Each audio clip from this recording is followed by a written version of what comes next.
Votre invité aujourd'hui dans la grande interview en direct sur Boursorama, c'est Olivia Grégoire. Bonjour. Bonjour. Merci d'être là avec nous, députée à la République En Marche de Paris, vice-présidente de la Commission des finances de l'Assemblée nationale. Bon, comment est-ce qu'on qualifie ces élections municipales pour le parti majoritaire? On dit quoi? On dit échec, naufrage, déroute. Aucune grande ville n'a été conquise par le parti du président. Comment on qualifie? Je choisis dans ce. Non. Je vais dire le mien. Je l'ai dit hier, donc je le redis aujourd'hui. Un mot qui a dû être sous-pesé, j'imagine, hein, pesé au trébuchet. Un mot qui a le mérite d'être lucide et sincère, comme j'essaye de l'être. Une claque. Ah, je vous jure que je ne savais pas. Une claque collective, une claque qu'il faut regarder avec lucidité. Ouais, alors. Une claque dont, accessoirement... claque qui était annoncée aussi. Voilà, qui était prévue et dont on savait parfaitement à La République En Marche quand on se la prend, ça fait mal quand même. Oui, mais on savait qu'on allait la prendre. Il ne faut pas être... Voilà, on est un jeune parti, je ne vais pas vous refaire les dates de création du Parti Socialiste et des Verts, mais on peut demander beaucoup de choses à La République En Marche, on ne peut pas lui demander en 4 ans de se transformer en un parti qui a des implantations incommensurables. Comment on explique, a posteriori, toujours facile a posteriori, comment on explique cet échec? Il y a plusieurs choses. Je pense d'abord que, pardonnez-moi, j'entends beaucoup, déjà je voulais le dire, j'entends beaucoup vague verte, vague verte. Jean-Marc Vittori vient de le dire. Avant d'être une vague verte, pour moi, et on va y revenir parce qu'il y a eu des belles victoires des écologistes, mais c'est avant tout la terrible vague de l'abstention. Ça mérite d'être regardé. Mais 60% d'abstention. On ne peut pas regarder ça comme si de rien n'était. Je veux dire, on avait 75% de participation à la dernière présidentielle. Et Dieu sait si on l'entend depuis 3 ans au Parlement, je peux vous le dire, que les macronistes ne sont pas légitimes parce qu'ils ont été élus avec une abstention à 25, 30 ou 40% pour les législatives. Pardonnez-moi, mais le problème aujourd'hui, il y a quelque chose de paradoxal. Je trouvais intéressant votre angle sur ce paradoxe vert. On nous dit qu'il faut plus de proximité, on veut plus de proximité, on veut plus d'élus locaux, on veut peser dans nos vies au quotidien. Ouais. Et on a aujourd'hui 7 Français sur 10, 6 Français sur 10 qui n'ont pas bougé pour aller voter au municipal. Donc avant de revenir sur la vague verte, et je vais y revenir, c'est d'abord la vague de l'abstention et c'est la vague d'une politique qui aujourd'hui n'intéresse plus à désenchanter les Français et qu'on soit maire, député, ministre ou même citoyen. Et dans quelle mesure le président est responsable de cet état? Je ne crois pas que le président seul soit responsable de ça. D'abord, c'est malheureusement une vague qu'on voit depuis quelques années. Et aujourd'hui, je pense qu'on doit tous, Emmanuel Macron peut-être en premier, il a dit se réinventer, mais toutes les forces politiques, je pense aux socialistes, je pense aux républicains, qui réfléchissent aussi, on a aujourd'hui un défi pour faire revenir les gens vers les urnes. Voilà. Parce qu'aujourd'hui, c'est quand même le grand enseignement. Deuxième enseignement, et monsieur Jean-Marc Vittori vient de le dire, ça mérite d'être regardé. C'est pour ça que moi, je prends souvent 2-3 jours avant d'aller en médias, je commente rarement le dimanche soir à chaud. Pourquoi? Parce que quand vous regardez cette photo, elle est très étonnante, elle est très diverse. La victoire des écologistes, c'est dans des grandes villes, des très grandes villes, des métropoles. Quand vous regardez des plus petites villes, quand vous regardez Infra, 100 000 habitants, c'est gauche-droite. C'est aussi une victoire du retour, du clivage qu'on a essayé de combattre et que je poursuis en matière de combat. Droite-gauche, notamment à gauche, avec pas mal d'élus qui sont passés. C'est donc une France assez éclatée et c'est une France qui est assez symbolique de ce qu'on a vécu, de ce qu'on a entendu pendant les Gilets jaunes. C'est-à-dire que vous avez des métropoles, des grandes métropoles qui ont envie d'embrasser un changement de modèle en allant vers plus d'écologie, Bordeaux, Marseille, Lyon. Et vous avez des villes plus petites qui, là, sont revenues vers des offres politiques plus traditionnelles et dont je ne suis pas certaine qu'elles intègrent la vague verte. Et donc, je pense qu'il va falloir regarder dans les prochains mois parce que les petites villes et les villes moyennes ne sont pas exactement sur la même ligne que les métropoles. Ouais, mais sauf que vous êtes nulle part. Mais ça, je veux dire, nous, on est accessoirement un peu à l'exécutif, ça ne vous a pas échappé, et un peu au Parlement. On parle des municipales. Oui, mais tout ça, je veux dire, on a entendu pendant 3 ans l'hégémonie de La République En Marche, machin. C'est plutôt sain dans une démocratie. On a pris une claque. Entre nous, on s'y attendait, c'est une intermédiaire, et on avait assez peu de chance en étant un parti nouveau. Donc, Stanislas Guerini l'a dit et l'a assumé, et accessoirement, je salue son courage dans ces moments qui ne sont pas faciles. On ne va pas se refaire le match, comme disait Eugène. On savait qu'on allait prendre une gamelle, on a pris une gamelle. Maintenant, ce qui compte aussi, c'est comment le président, et il a commencé hier, comment l'exécutif analyse cette gamelle et comment on ne met pas tout à la poubelle. Justement. Après, on passe à la Convention climat. Est-ce que le président en retient? Parce que le hasard du calendrier ou pas fait que les deux se sont enchaînés. Est-ce que, comme 55% des Français, vous souhaitez qu'Édouard Philippe reste à Matignon? Oh bah, j'aurais pu être lui qui sort renforcé politiquement. Je pourrais faire largement partie des 55% des Français qui souhaitent que nous gardions le Premier ministre. Après, voilà, moi j'ai une filiation, je dirais, peut-être politique. C'est quelqu'un que je suis depuis des années. C'est quelqu'un pour lequel j'apprécie modestement de travailler au Parlement, et je pense qu'il a été à la hauteur du moment de la crise qu'on a traversée. Pardonnez-moi, mais ça n'est pas suffisant pour garantir qu'il restera. Là, le choix est entre les mains du président et l'impulsion qu'il voudra donner. On sait aussi que quand on change de cap, il faut parfois changer d'homme. Édouard Philippe en fera-t-il les frais? Pour ma part, je ne le souhaite pas. Bon, donc après cette vague verte, même si le mot, en tout cas, marée dans les grandes villes vertes, lors des municipales, la pression était forte hier sur le président, justement, pour qu'il prenne en compte cette donne politique. Le message a été reçu pour vous 5 sur 5, sachant qu'il a retenu la quasi-totalité, c'est ce qu'il nous a dit, des propositions donc, des 150 membres de la Convention. Par contre, certains disent, les contenteurs vont dire, comme souvent avec le président, c'est un joli discours, mais ça ne sera pas suivi des faits. Donc 2 questions en une, ça sera suivi des faits ou pas? Et est-ce qu'il a reçu 5 sur 5, vous, selon vous, le message politique? Je vais commencer par 5 sur 5. Il fallait quand même avoir un petit peu de courage il y a 9 mois pour dire on va tirer au sort 150 personnes pour pendant 9 mois, c'est pas 9 jours ou 9 semaines, 9 mois avoir les moyens et bosser et proposer 150 propositions en matière d'écologie. Déjà, les commentateurs en doutaient beaucoup il y a 9 mois, pensant que ça n'atterrirait pas ou que ça ferait pchit à l'atterrissage ou que ça ferait une petite conférence de presse. Force est de constater que le 29 juin 2019, à J plus 9 mois, la Convention a bossé et les propositions sont là. Donc déjà, il y a un premier pari qui a été réussi et c'était pas du vent, ce que disait le président, c'est un engagement qu'il avait pris, c'est un engagement qui tient, avant de parler d'écologie, c'est un engagement démocratique et je trouve l'exercice particulièrement intéressant. On va y revenir. Il a dit plusieurs choses aussi, il a pris des rendez-vous. Il a dit qu'on allait poursuivre avec des groupes de travail, que ces personnalités de la Convention citoyenne allaient être en lien avec les parlementaires. Les parlementaires ont été... Jusqu'à présent, les parlementaires, on ne les voit pas. Pas beaucoup. Vous le regrettez? Je pense qu'on va se rejoindre. Ouais. C'est-à-dire que je pense que... Je veux dire, il y a une chose qui m'intrigue. Vous vous sentez un peu squeezé? Non, il y a un truc qui m'intrigue et sur lequel je serai vigilante.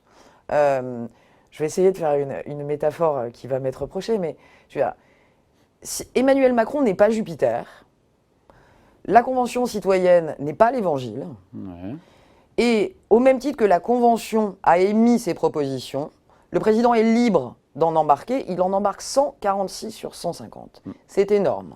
Mais je suis aussi libre, en tant que parlementaire, quand ça va arriver, au Parlement, de donner mon avis, de voter pour, de voter contre. Ce triptyque me convient, c'est-à-dire un exécutif, de la démocratie directe avec la Convention citoyenne et le Parlement qui ratifie. Ouais. Voilà. Pour le timing, juste, ça va aller très vite. On arrive là en juillet dès cette semaine. Il a pris des engagements pour qu'un projet de loi soit présenté à la fin de l'été. Oui. Ça veut donc dire qu'on ne parle pas de l'automne, on parle d'août. Mais vous admettez que c'est un peu flou sur certains sujets, sur la rénovation des bâtiments. Non, il n'y a pas beaucoup de détails, non? C'est un vaste chantier. Mais imaginez 146 mesures. Aussi, c'est trop tôt, c'est ça pour... Mais c'est pas ça, c'est que je pense sincèrement qu'on lui aurait laissé 8 heures, une par une, il les détaillait. Voilà. Mais on ne peut pas demander au président à la fois d'être compréhensible, rapide et audible, et en même temps d'aller dans le détail de 145 ou 146 propositions. Ouais. L'exercice était déjà assez long hier et je trouve qu'il l'a plutôt bien fait. Ouais. Jusqu'à présent, la question du climat, ça reste un point faible du bilan du président? Je ne crois pas. C'est ce qu'on entend souvent. Je crois pas. Il y a plusieurs choses. Qu'est-ce que vous si on pense à une seule mesure, qu'est-ce qui ressort? L'interdiction des plastiques uniques et le bio dans les cantines de nos enfants en 2022. Voilà, une cantine sur 2 au moins équipée de bio et l'interdiction des plastiques uniques dans la restauration. À quel horizon? Là, à la fin du quinquennat, d'ici à la fin du quinquennat. Donc il y a des engagements très forts. Je peux vous parler aussi de choses dont on ne parle pas. C'est le premier texte qu'on évoquait. C'est la fin de la recherche sur les hydrocarbures. On en parle assez peu. Bon. Il y a beaucoup d'instrumentalisation sur le sujet écologie. Vous savez, ça nous concerne tous. L'avantage, c'est que c'est ni droite ni gauche. On est tous des humains et c'est notre propriété à tous. J'aime bien l'expression d'Elisabeth Borne ce matin. Personne n'a le monopole là-dessus. Et je me battrai, personne n'a le monopole de ces sujets. En réalité, on a fait beaucoup de choses, des choses qui peut-être ne se voient pas assez, toujours le problème du politique, parce que ce sont des choses qui relèvent du quotidien. Vous voyez, la prime pour la conversion justement, de la quotidien, voiture, ça nous touche tous, donc ça, on va le voir. C'est là peut-être qu'est le cœur du paradoxe. Vous citiez ce paradoxe, je trouve ça intéressant. Quand vous regardez la fin des plastiques uniques, quand vous regardez la prime à la conversion, l'encouragement à acheter des voitures propres, quand vous regardez les dispositifs de CITE, de crédit d'impôt à la transformation énergétique, qu'on a vu en partie cette nuit et qu'on verra en partie cet après-midi en PLFR 3. Oui. Quand vous voyez... Et il y en aura d'autres des PLFR. Un quatrième, mais après un vrai PLF, je pense. Il n'y aura pas de PLFR 5. Mais en tout cas... Il y a beaucoup de choses qui ont été faites. Et alors, ce qui est un peu frustrant, c'est que certains, dans la majorité ou ailleurs, d'ailleurs, disent oui, mais il n'y a pas l'effet waouh. Mais je vais vous dire, je ne crois pas à cette écologie de l'incantation, il faut des effets waouh. Je crois que l'écologie, c'est un changement de modèle. Ça passe par deux choses en tenaille. Par des petites choses qu'il faut changer, qu'on change ensemble dans le quotidien. Jean-Marc Vittori le disait, on veut vivre plus loin et on veut prendre notre voiture pour aller... Voilà les vrais sujets. C'est bourré de paradoxes. Mais il y a un autre sujet qui est beaucoup plus macro et que je n'entends pas assez et que je vais essayer de porter autant que faire se peut. C'est que je trouve qu'on est très dans... Il faut déverser des milliards, et d'ailleurs 15 milliards. Hein, hier, 15 milliards sur 2 ans. Oui, ça fait quand même quasiment 8 milliards par an, c'est pas... Sur un plan à 500 milliards, 5 milliards par an, c'est... Oui, mais moi je me rappelle d'un temps, si vous voulez, où quand on a fait un chèque de 20 milliards sur les gilets jaunes, c'était incommensurable. Aujourd'hui, 8 milliards, ça paraît une paille, c'est incroyable. On risque de payer cher un jour, ça aussi. De toute façon, on la paiera. Whatever. Non, mais payer cette idée que finalement... Mais là, il fallait de toute façon, il y aura la dette. Voilà. On auditionne Pierre Moscovici à 17h15 à la Commission des Finances, ce sera intéressant de le suivre. Nouveau président de la Cour des comptes. On aura ce sujet, il n'y a pas le concept de la dette qui disparaît comme ça, c'est pas bon. Revenons juste sur l'écologie. Je crois que c'est... Sachant, pardon, je coupe, mais une dette ne se rembourse pas. Pardon l'incise, hein. La dette d'État se refinance. Donc dire qu'il faudra rembourser, oui. Après, on nous dit qu'on est trop rembourse jamais. Et vous, oui, mais vous pouvez... Oui. L'État n'est pas un ménage. Certes, ça ne va pas échapper. Je ne vous l'apprends pas. Non, mais on peut rentrer là-dedans, et en vrai, c'est le fondement de votre émission est très intéressant sur cette pédagogie. Ce serait bien de faire une émission sur l'État n'est pas un ménage, parce que je peux vous dire que j'y passe beaucoup de temps. Une prochaine fois. Non, mais il y a un vrai sujet là-dessus, parce qu'on croit, les gens pensent qu'on rembourse comme on rembourse un prêt. C'est pas exactement ça, et vous avez raison de le rappeler. Par contre, il y a toujours des intérêts. Ça, oui. c'est la même chose que dans les ménages. La BCE, là, elle veille. Oui, mais les taux peuvent monter. Mais pas de vitam. Donc le sujet mérite... Il reviendra, ce sujet, il reviendra. Le vrai sujet aujourd'hui, c'est, au-delà de la relance, au-delà de l'injection massive de capitaux, c'est qu'est-ce qu'on change dans le modèle économique mondial, dans le jeu économique mondial. Le cas échéant, les mêmes causes produiront les mêmes effets, si vous voulez. C'est pas parce qu'on a une crise et une prise de conscience aujourd'hui que dans 15 ans ou 20 ans, les choses auront changé. Et moi, je ne veux pas être dans l'émotion sur l'écologie. Je crois qu'il faut un changement de modèle, mais à la racine. En un mot, oui. Il y a 20 ans, il y a eu ce combat. Face aux Américains, l'Europe l'a perdu. C'était le combat de la norme comptable. Ça s'appelait l'IFRS. Ouais. Il y a 20 ans, les Américains ont gagné ce combat. Aujourd'hui, l'Europe a encore les larmes sur ses joues parce qu'on dit « il n'y a plus d'agences de notation françaises ou européennes, il n'y a plus que des américaines ». Bah oui. Et une chinoise. Bah oui, mais pourquoi? Parce que la règle du jeu en économie, c'est la norme. Celui qui détient la norme détient le jeu. Donc la norme écologique. Il faut changer la norme sur le sujet extra-financier. Il faut que l'Europe se saisisse de ça. En un mot, j'aimerais de mon vivant, il me reste quelques années, ouais, je pense. voir, merci, oui. Mais vraiment, pour être très concrète, on a un bilan d'entreprise comptable avec son bénéfice net comptable, etc. Ouais. J'appelle de mes vœux que dans les années qui viennent, nous ayons aux côtés du bénéfice net comptable la performance extra-financière de l'entreprise, avec ses engagements en écologie, en social et en matière de gouvernance. La transformation qui nous attend, elle n'est pas que écologique, elle est aussi sociale et solidaire. Et donc je pense que le sujet, c'est l'ESG, ce qu'on appelle l'ESG, la performance extra-financière. Si on arrive à faire ça, l'Europe est sur le sujet, c'est dans le Green Deal d'Ursula von der Leyen, ça a pris un peu de retard, et j'appelle le président et l'exécutif à prendre ce sujet en main. C'est beaucoup plus ambitieux que de simplement mettre de l'argent dans la relance. Il s'agit de transformer le modèle et de dire que demain, pour conclure, dans votre rating bancaire, dans la note que l'entreprise a à la banque, il n'y a pas que le bénéfice, il y a aussi sa pratique sociale et environnementale. Un changement, c'est une révolution copernicienne. C'est une révolution. On peut la faire et la France peut la gagner en la portant en Europe. Le combat, là maintenant, et je vous le dis parce que ça se joue dans les mois qui viennent, ces données ne doivent pas être payantes. Les données d'extra-financière doivent être gratuites. Expliquez-moi en quoi, Olivia Grégoire, le président accélère sur cette transition climatique, au-delà des annonces d'hier. En quoi il y a une accélération? Parce que 15 milliards sur 2 ans, ok. Mais... Au-delà de... Déjà, je veux dire, tout ce qui a été annoncé hier en matière... Parce que la rénovation des passoires énergétiques, encore une fois, enfin, les sommes en jeu sont bien plus importantes que 15 milliards sur 2 ans. Oui, mais il n'y a pas que l'État. Il y a aussi le changement des comportements des gens. On a mis de l'argent dans Renault aussi pour engager Renault, déjà éviter la faillite et engager Renault vers des véhicules propres. Il y a tout un sujet, au-delà de mettre de l'argent, il y a tout un sujet de comment tu fais en sorte que les Français s'approprient ces nouvelles chaudières, ces nouvelles voitures, qu'elles soient accessibles en matière de prix. Il n'y a pas assez d'aides. Il faut renforcer les aides. Il faut pour certaines les poursuivre. On voit la prime à la conversion pour la voiture, ça fonctionne très bien. Il ne s'agit pas uniquement de... Encore une fois, on est dans l'incantation. Quand vous regardez un ménage qui a 1 797 € de salaire médian, bah, c'est facile de dire acheter une voiture propre. L'incantation, c'est facile, mais ça ne change pas la vie de ce ménage. Donc oui, l'État, là, moi qui suis plutôt une libérale, l'État, là, doit aider, investir, accompagner, parce que c'est par ces petits gestes-là. Et après, il y a aussi les régions, il y a aussi les villes.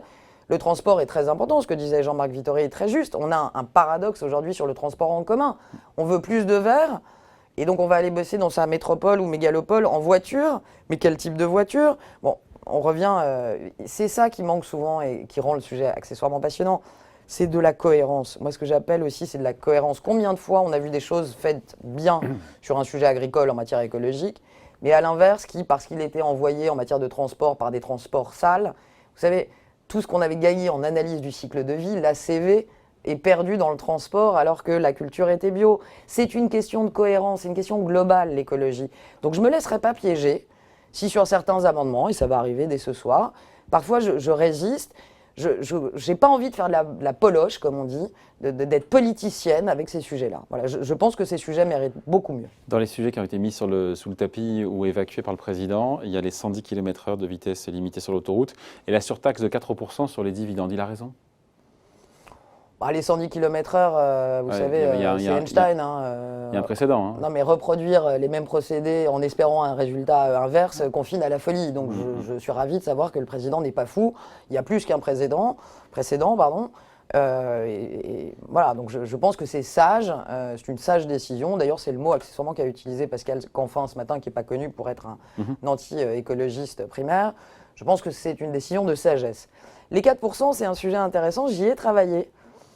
Et je pense que si... La libérale que vous êtes fait, que vous n'êtes pas favorable à une surtaxe des dividendes. Non, mais moi, déjà, tout ce qui est surtaxe n'est pas dans mon logiciel. Mais il y a quelque chose d'intéressant autour du dividende. Il y a un mythe, il y a du fantasme. Et je trouve que ça mériterait d'être travaillé. Certainement pas maintenant, certainement pas en crise. Mais on entend un peu tout et surtout n'importe quoi sur les dividendes. Ouais. Et je trouve que... À savoir que les entrepreneurs se gavent de dividendes, que les petits patrons prennent l'intégralité des bénéfices nets comptables pour se servir en dividendes. Enfin, tout ça, quand on a eu une TPE ou qu'on a conseillé des PME, on sait très bien que ce n'est pas vrai. Donc, il y a du fantasme autour de ce terme de dividende. Et donc, Philippe Martinez, qui est souvent là ici, quand il parle des dividendes, il parle des grandes entreprises, il ne parle pas des TPE, des PME. Oui, mais vous voyez, ne serait-ce que ça, vous qui connaissez le sujet de la pédagogie et économie, venez avec moi, là, on traverse, on va dans le 15e, allons sur le marché. Et allons parler dividendes, et vous allez voir que très peu de gens vont vous faire le distinguo qu'on vient de faire entre un dividende dans une grande boîte et un dividende dans une TPE-PME. C'est pas du tout la même chose. Grande boîte dont 80% de chiffre d'affaires n'est plus réalisé en France, mais à l'étranger. Oui. Ça, c'est important de le rappeler aussi. C'est important, mais c'est aussi le sens de l'histoire. Enfin, pardonnez-moi, LVMH fait très peu de chiffre d'affaires en France aussi. Il y a nos belles boîtes et nos belles fleurons réussissent très bien en Chine, aux États-Unis. Je parlais avec Danone hier. Je veux dire, le premier marché de Danone sont les États-Unis. C'est une grande fierté pour la France. Ouais.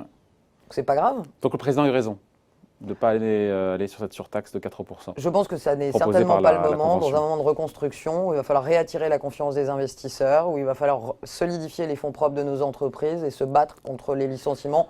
Je pense que ça aurait été à contre-courant, même si, plus largement, je trouve que le débat sur le dividende est intéressant. Bon. Qu'il est assez symptomatique de ce qu'on aime parfois caricaturer en France au plan économique, et qui mériterait qu'on s'y arrête. Qui est un totem et qui est politiquement assez chargé, assez connoté. C'est un copain de l'ISF, ils marchent souvent ensemble. C'est un cousin. Voilà. Bon, on finit juste sur l'OFCE qui était là hier, qui nous expliquait que la récession en France pourrait être moins violente. De moitié, hein. On passerait entre moins 11, moins 12 à moins 7, moins 8, ce qui est tout à fait pareil. Si les Français dépensent ce qu'ils ont mis de côté, 75 milliards d'euros sur 4 mois, nous dit l'OFCE. Pourquoi ça vous fait sourire quand je dis ça? Parce qu'en fait, l'idée, c'est comment est-ce on rend confiance aux Français pour qu'ils dépensent, alors qu'il y a des plans de licenciement tous les jours, et la liste est longue, et paraît-il, il y en aura encore plus à la rentrée, que Bruno Le Maire nous dit, attention, 800 000 emplois détruits dans les prochains mois, qu'est-ce qu'on fait pour pousser les Français à plus consommer? Parce que plus ils consomment, moins il y a de récession, moins il y a de chômage, et c'est un cercle vertueux ou moins vicieux qui s'enclenche. Il y a plein de questions dans votre question. Ouais, c'est souvent comme déjà, ça. Pourquoi je souris? Parce que sur ces sujets pas dire ricaner, j'ai dit sourire. C'est toujours mieux d'être souriante. Voilà. Deuxièmement, je suis une pessimiste. Mon idole s'appelle Sioran, et donc je préfère imaginer le pire et je préfère être surprise à déçu. Les Américains disent « prepare for the worst, hope for the best ». And I'm French, mais j'adhère totalement. Bon. C'est ma matrice, et le pire n'étant jamais certain, je préfère me préparer au pire. Et voilà. Non, mais c'est important. Et donc Bruno Le Maire a raison là-dessus. Je préfère qu'on se prépare. Il y a toujours 800 une 000. ligne, d'ailleurs, il y a toujours une ligne de nous dire la pire récession, la pire dépression depuis. Oui, mais il aura beau jeu si dans mondiale. 1 an et demi ça va mieux de dire écoutez, on s'est préparé au pire et puis on n'est pas mort. Mais je veux dire, il faut aussi mesurer, pour travailler beaucoup avec lui, l'ampleur de ce qu'on a pris. Parce qu'on a l'impression qu'on est sorti un peu de la crise parce qu'on n'a pas les masques, on peut sortir. Ok, cet après-midi, on va voter encore 500 millions d'euros pour venir abonder le fonds de solidarité pour les artisans et les commerçants. Qui et on en est au troisième. Qui est à 7-8 milliards. Qui a plus de 8 milliards. Ça, Donc ça veut dire qu'on en est encore là, si vous voulez. Et je suis ravi de voir que la vie repart. Mais alors, il y a Comment on fait pour pousser les Français à consommer? Parce que plus ils consomment, d'abord, il faut libérer un certain nombre de choses. Et ça va faire partie des mesures qui vont être proposées pour certaines en PLFR 3 et je pense à la rentrée. Oui. Il y a des dispositifs qui peuvent être imaginés. Non, je ne sais pas, pardon, et je vous coupe, mais baisse de TVA, je ne sais pas sur les produits. Non, mais ce n'est pas avec la baisse de TVA que vous relancez la consommation. C'est ce que fait l'Allemagne, Oui, mais c'est très bien, c'est pas parce que l'Allemagne le fait que la France... Mais j'ai pas dit que les Allemands étaient idiots. Ils s'en sortent beaucoup mieux que nous. Mais c'est faux, c'est baliverne. Ça, c'est des trucs, c'est faux. Combien de boîtes ont été accompagnées en Allemagne par un prêt d'État? Combien? Je sais pas du tout. 50 000. Combien en France? Parce qu'ils avaient moins besoin, parce qu'ils étaient en meilleure santé? Pas du tout. Pas du tout. Et dans 6 mois, je reviens en décembre, on en parle. Et on fait une spéciale Allemagne. Moi, j'en ai marre de baisser la tête sur l'Allemagne. Je pense que les choix économiques qui ont été faits depuis 3 ans sont les bons choix. Et je ne baisse pas la tête par rapport à la gestion de la crise qu'on a eue. Combien était le PGE en Allemagne quand vous alliez voir votre banquier? 3%. Ok, nous c'était 1% et quelques. Donc l'argent qu'on a prêté aux entrepreneurs ne coûtait rien et on a largement abondé. Vous connaissez un autre pays au monde où il y a eu du chômage partiel? Non mais je peux pas laisser. Non mais ils vont faire une décroissance de 6-7% quand nous sera moins 11. Mais oui, et vous venez de me dire en début de question qu'on n'était pas sûr d'arriver à moins 11. Donc on verra bien à la fin du match. Dans les projections qui ont été faites en ce moment. Oui, mais on verra bien à la fin du match. Si ça se trouve, on va finir à 8 et si ça se trouve, ils vont finir à 7. On ne sait pas. On est encore dans l'encaissement de la crise. Bon. Qu'est-ce qu'on fait pour que les Français consomment plus? J'arrive, j'ai compris.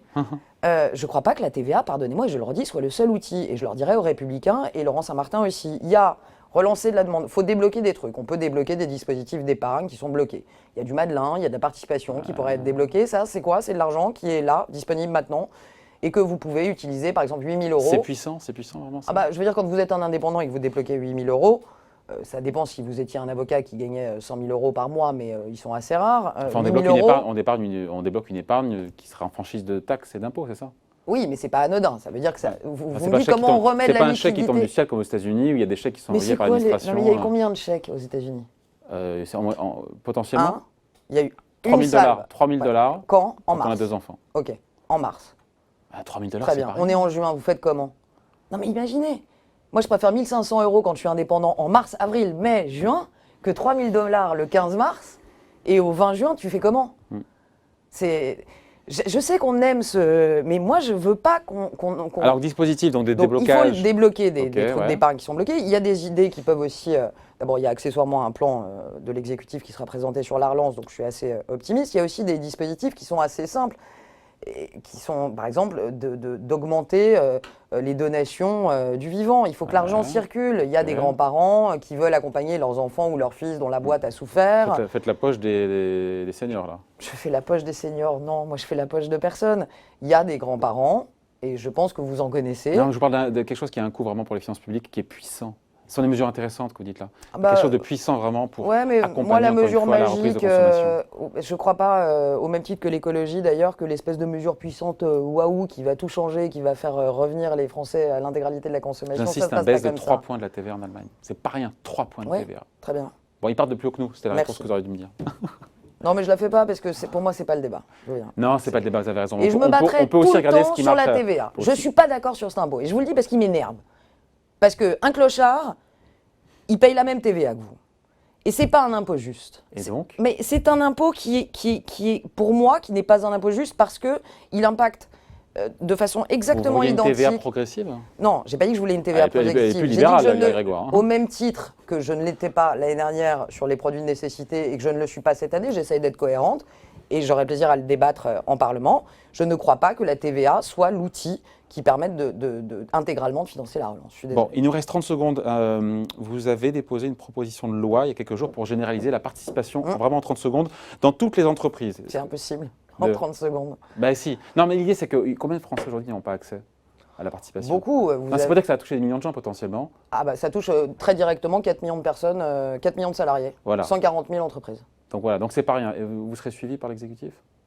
Bah, je vais déjà avancer. Vous savez, une PPL, comme on dit, il faut la déposer. Ouais. Quand on n'est que député, on n'a pas beaucoup de gens qui travaillent à votre service, donc il faut trouver le temps aussi avec les administrateurs d'écrire. On va la déposer. Donc pour les moins de 50 salariés, je ne suis pas un expert, c'est pour les boîtes de moins de 50 salariés. En gros, c'est pour généraliser la participation, Ouais. qui est plus cette injustice que je trouve assez forte entre quelqu'un qui travaille dans une grande entreprise et quelqu'un qui travaille dans une petite. Ouais, je vous donne un chiffre. Sauf que les petites boîtes sont moins rentables, il y a moins de bénéfices, donc Oui, sauf que les ouvrir TPE, un droit où sauf il que n'y aurait les pas TPE, grand-chose. PME, pardonnez-moi, font déjà pour partie de la participation, et sauf que la proposition de loi que je vais déposer va donner 3 ans de lissage pour permettre le déblocage de la première prime de participation. Et vous savez, l'avantage de la participation, c'est que c'est un partage du profit. Pas de bénéfice, pas de participation, ça a le mérite d'être clair. Et ça a aussi l'avantage de permettre quand même, et je trouve qu'on ne regarde pas assez ce sujet, et d'ailleurs je le pousse auprès de l'exécutif, ce sont les chiffres de la DARES 2018. Si vous mélangez pour les bénéficiaires la participation, la moyenne en France de participation pour les bénéficiaires, c'est 1 400 € pour les bénéficiaires. Avec un écart type qui est important, je pense, mais bon, bref. Ouais, mais c'est pour ça que je dépose une PPL, un écart type important. En fonction de là où tu bosses, tu as le droit ou pas. Je trouve ça injuste. Bon. Et donc l'idée, c'est qu'on facilite considérablement la chose, qu'on évite aux petits patrons de TPE, PME d'avoir à adresser le problème de la formule, des formalités, etc. Parce que c'est ça qui les ennuie à juste titre, de leur faciliter la tâche. Si vous mélangez et vous additionnez, la participation, l'intéressement, l'actionnariat salarié, par bénéficiaire, 2 500 € de plus par an. Eh ben, c'est pas rien. Ça fait un gros 13e mois et je vais me battre là-dessus. Le nouveau combat, l'un des nouveaux combats de Léa Grégoire, on en reparlera quand vous reviendrez, député donc de La République En Marche de Paris, vice-présidente de la Commission des finances de l'Assemblée nationale, invitée de la grande interview en direct sur Boursorama. Merci. Merci à vous. À bientôt, ciao.